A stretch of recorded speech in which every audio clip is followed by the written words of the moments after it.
Champions ട്രോഫിയിൽ ജയിച്ചു തുടങ്ങിയ ടീം ഇന്ത്യ ഞായറാഴ്ച അവരുടെ രണ്ടാമത്തെ കളിക്കിറങ്ങുകയാണ്. ദുബൈയിൽ നടക്കാനിരിക്കുന്ന മത്സരത്തിൽ ബന്ധവൈരികളായ പാകിസ്ഥാനാണ് ഇന്ത്യയുടെ എതിരാളികൾ. ക്രിക്കറ്റ് ലോകം മുഴുവൻ ആകാംക്ഷയോടെ കാത്തിരിക്കുന്ന പോരാട്ടത്തിനായി ഇരു ടീമുകളും കഠിന പരിശീലനത്തിലാണ്.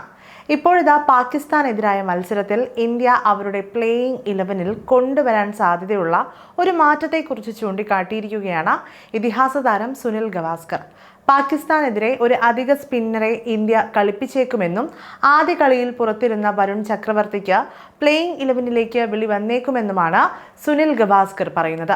നേരത്തെ ബംഗ്ലാദേശിനെതിരായ കളിയിൽ പേസർമാർക്കായിരുന്നു കൂടുതൽ വിക്കറ്റുകൾ ലഭിച്ചത്. മുഹമ്മദ് ഷമി 5 വിക്കറ്റുകൾ നേടിയപ്പോൾ ഹർഷിദ് റാണ 3 വിക്കറ്റുകൾ പിഴുതു. സ്പിന്നർമാരിൽ അക്സർ പട്ടേലിന് മാത്രമാണ് ഇന്ത്യക്കാരിൽ വിക്കറ്റ് ലഭിച്ചത്.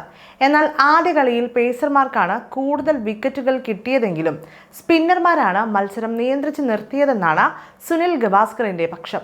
ദുബൈയിലെ പിച്ച് സ്പിന്നർമാരെ കൂടുതൽ തുണയ്ക്കുമെന്നും അതിനാൽ പാകിസ്ഥാനെതിരായ കളിയിൽ അധിക സ്പിന്നറായി വരുൺ ചക്രവർത്തിയെ ഇന്ത്യ ഉൾപ്പെടുത്തിയേക്കുമെന്നും മുൻ താരം പറയുന്നു. ബംഗ്ലാദേശിനെതിരായ കളിയിൽ കുൽദീപ് യാദവ്, രവീന്ദ്ര ജഡേജ, അക്സർ പട്ടേൽ എന്നിവരായിരുന്നു ഇന്ത്യയുടെ സ്പിന്നർമാർ. പേസർമാരായി മുഹമ്മദ് ഷമിയും ഹർഷിദ് റാണയും കളിച്ചു.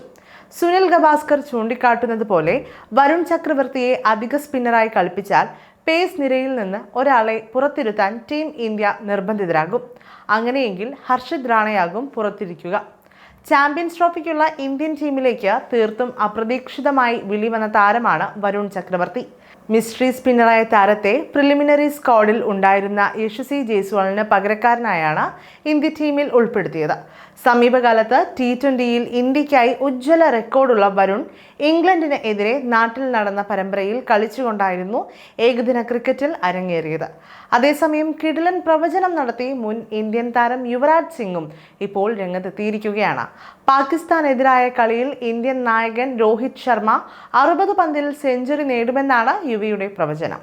ഫോമിലാണെങ്കിൽ ഫാസ്റ്റ് ബൗളർമാർക്കെതിരെ രോഹിത്തിന് ദൗർബല്യമൊന്നും ഇല്ലെന്നും ഇന്ത്യയെ ഒറ്റയ്ക്ക് വിജയത്തിലേക്ക് നയിക്കാൻ അദ്ദേഹത്തിന് കഴിയുമെന്നും യുവരാജ് പറഞ്ഞു. ഫോമിലാണെങ്കിൽ അവൻ 60 പന്തിൽ സെഞ്ചുറി നേടും. അതാണ് അവൻ്റെ ക്വാളിറ്റി. ഫോമിലായാൽ അവൻ 4കൾ മാത്രമല്ല 6റുകളും അനായാസം നേടും. ഷോർട്ട് ബോളുകൾ കളിക്കുന്ന കാര്യത്തിൽ ഏറ്റവും മികച്ച താരങ്ങളിൽ ഒരാളാണ് അവൻ. ഒരാൾ 145-150 km/മണിക്കൂർ വേഗതയിൽ പന്തെറിഞ്ഞാലും ഒട്ടും ആയാസമില്ലാതെ അത് ഹുക്ക് ചെയ്യാനുള്ള കഴിവ് രോഹിത്തിനുണ്ട്. അവൻ്റെ സ്ട്രൈക്ക് റേറ്റ് എല്ലായ്പ്പോഴും 120-നും 140-നും ഇടയ്ക്കാണ്. തൻ്റെതായ ദിവസത്തിൽ ടീമിനെ ഒറ്റയ്ക്ക് വിജയത്തിലേക്ക് നയിക്കാൻ അവന് കഴിയും എന്നും യുവി പറഞ്ഞു. ജിയോ ഹോട്ട്സ്റ്റാറിൽ സംസാരിക്കവെയാണ് ഇക്കാര്യങ്ങളെല്ലാം യുവി പറഞ്ഞത്.